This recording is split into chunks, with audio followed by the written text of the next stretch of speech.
જય શ્રી કૃષ્ણ. રાધે રાધે.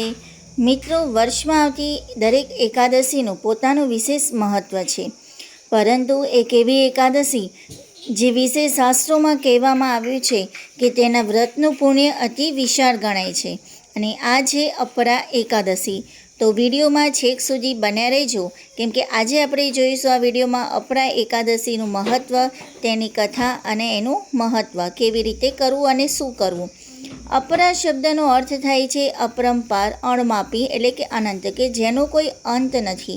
એવું માનવામાં આવે છે કે આ એકાદશીના વ્રત અને ભક્તિથી મન શુદ્ધ થાય છે, પાપ ભાવથી મુક્તિની પ્રેરણા મળે છે અને ભગવાન વિષ્ણુની કૃપા પ્રાપ્ત થાય છે. આજે આપણે જાણીશું અપરા એકાદશી ક્યારે આવે છે, એનું આધ્યાત્મિક મહત્ત્વ શું છે, શાસ્ત્રોમાં વર્ણવાયેલ કથા શું છે અને આ દિવસે શું કરવું જોઈએ. તો પહેલું આપણે જોઈએ કે અપરા એકાદશી શું છે. અપરા એકાદશી જેઠ મહિનાના કૃષ્ણ પક્ષની એકાદશી તરીકે મનાવવામાં આવે છે.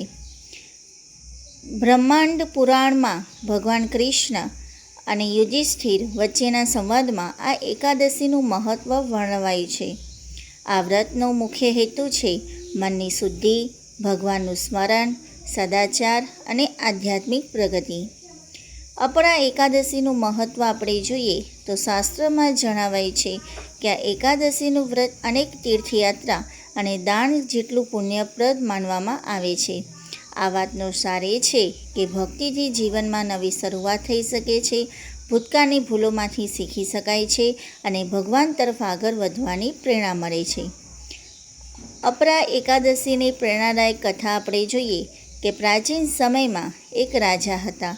તેઓ ધર્મપ્રિય હતા, પરંતુ જીવનમાં અનેક પડકારો આવ્યા. સંતોના માર્ગદર્શનથી તેમણે અપરા એકાદશીનું વ્રત, જાપ અને દાન કર્યું. ધીમે ધીમે તેમના જીવનમાં શાંતિ, વિશ્વાસ અને આધ્યાત્મિક બળ આવ્યું.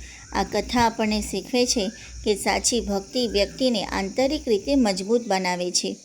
હવે આપણે જોઈએ કે અપરા એકાદશીના દિવસે શું કરવું જોઈએ. વહેલા ઉઠીને સ્નાન કરવું, ભગવાન વિષ્ણુ અથવા કૃષ્ણ ભગવાનની પૂજા કરવી, ઓમ નમો ભગવતે વાસુદેવાયના જાપ કરવા, ભગવદ્ ગીતા અથવા વિષ્ણુ સ્ત્રોતનું વાંચન કરવું, શક્ય હોય તો ઉપવાસ અથવા સાત્વિક આહાર કરવો.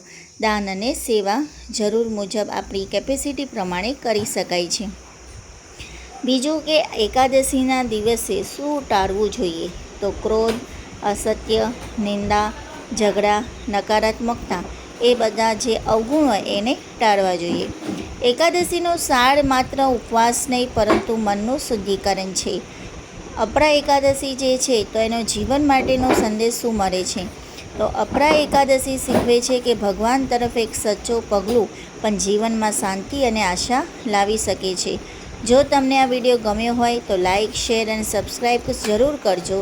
કોમેન્ટમાં જય શ્રી કૃષ્ણ લખીને તમારી ભક્તિ વ્યક્ત કરજો. જય શ્રી કૃષ્ણ. રાધે રાધે.